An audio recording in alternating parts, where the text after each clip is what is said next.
Hey everyone, it's Joel from Geek Studios, and this is your mini charge episode for Wednesday, January 28th, 2026. And today's episode centers on a pivotal shift in the European automotive market. Big news. Battery electric vehicle sales surpassed petrol only car sales in the European Union for the first time ever in December 2025. We'll explore the numbers, the reasons, the broader market implications, and what it means for the future of cars in Europe and beyond. Let's break it all down.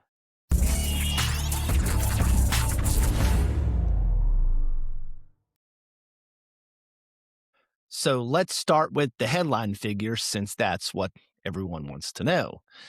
In December 2025, data from the European Automobile Manufacturers Association, ACEA, showed that battery electric vehicles, BEVs, sales in the EU nearly overtook petrol-only sales, which is a historic first. Here's what the data highlights. BEV registrations in the EU hit 217,898 units in December. Petrol-only car registrations were just a tad lower, with around 216,492 units registered. Now, across the broader European market, including the EU, the UK, and EFTA countries, BEVs reached 308,955 registrations versus 254,449 petrol cars. That means electric cars, not hybrids or plug-in hybrids, have finally outpaced petrol cars in a major global market. It's a symbolic milestone for the auto industry. But it didn't happen in isolation. Overall car sales in the EU also grew. December recorded almost 1 million units sold, with total annual registrations at 10.8 million, up modestly year over year. Now, this story isn't just about 1 month's data. It reflects broader trends shaping consumer behavior and industry strategy. You have demand growth for EVs. Electric vehicle registrations in the EU have been steadily rising throughout 2025. BEVs accounted for around 16.9% of the EU market from January through November. Plug-in hybrids and hybrids also grew, with hybrid registrations making up 30% of the market, indicating rise in interest in electrified vehicles overall.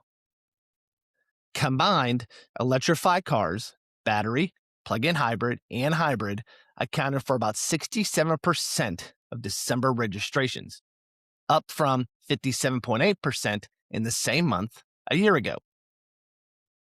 This trend reflects both consumer preference shifts and manufacturers expanding EV lineups. Now, you also have falling petrol sales. At the same time, petrol-only car sales are declining. Petrol registrations in December fell by roughly 19.2% year on year, compared with December 2024. This drop partly reflects buyers' hesitation towards combustion engines as EV alternatives improve and incentives remain in place in many EU countries. You also have competitive pressure from new players. International competition is reshaping Europe's EV market. Chinese automaker BYD saw registration surge, are you ready for this? By around 230% in Europe, helping drive overall EV uptake.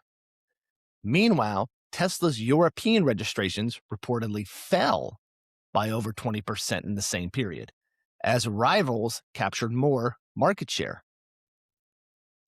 This highlights a more diversified EV market where legacy manufacturers and global rivals increasingly compete.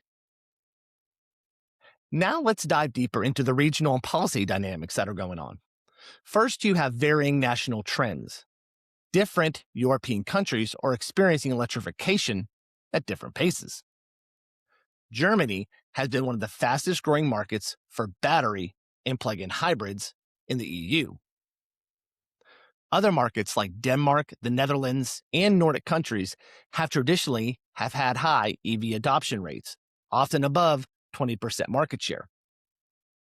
But in some countries like France, the overall new car market showed declines in total registration in parts of 2025, even as EV adoption gained traction. You also have policy and regulation shifts. Europe's regulatory landscape is changing and is always changing, sometimes in conflicting ways. For years, the EU had signaled a full ban on new combustion engine vehicles by 2035 to cut transport emissions.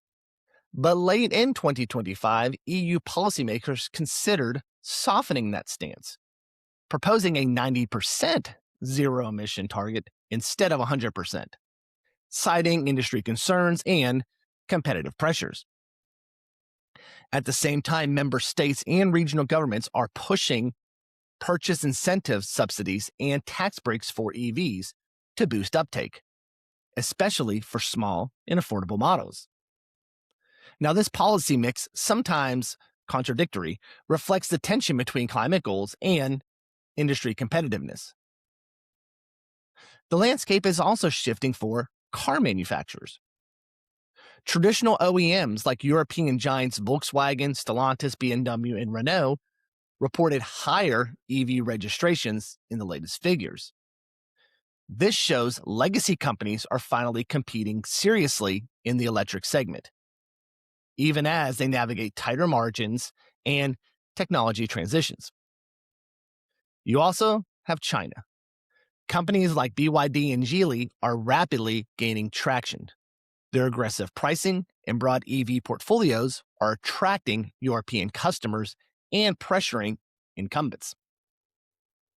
And then you have Tesla's position, who has dominated the EV market globally for years. Tesla has historically led EV sales globally, including in Europe, but recent data suggests declines in its European volumes, partly due to increased competition and perhaps model cycle timing. This dynamic shows how competition is reshaping the EV market and where future battles for market share may occur. So why is this news such an important milestone? Well, first, it's a turning point in consumer adoption. If electric cars can outsell petrol vehicles even just in 1 month, it's a significant signal that consumers are increasingly ready to embrace electrified transport as a mainstream choice rather than a niche segment. You also have climate and emissions impact. More EV adoption means lower CO2 emissions from road transport, a key contributor to Europe's climate targets. Government incentives, improved charging infrastructure, and broader model availability are also key enablers. And finally, you have industrial strategy and jobs. Europe's industrial future may increasingly depend on EV innovation and manufacturing, from batteries to software. Investments and competitive strategy now will shape jobs and growth for decades. In December 2025, electric vehicles overtook petrol cars in EU registrations, a moment that from here on will be seen as a major turning point in the automotive history. Yet this isn't the end of the story.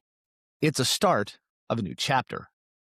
EV adoption will depend on continued innovation, infrastructure investments, smart policies, and how automakers adapt to a rapidly growing and evolving EV market. All right, that's your mini charge episode for today. If you enjoyed today's episode, don't forget to like and subscribe on YouTube. And if you're listening on Spotify or Apple Podcasts, tap that follow button and leave us a quick rating and comment. It really helps the show grow. Thanks for watching, and until next time, stay charged and stay geeky.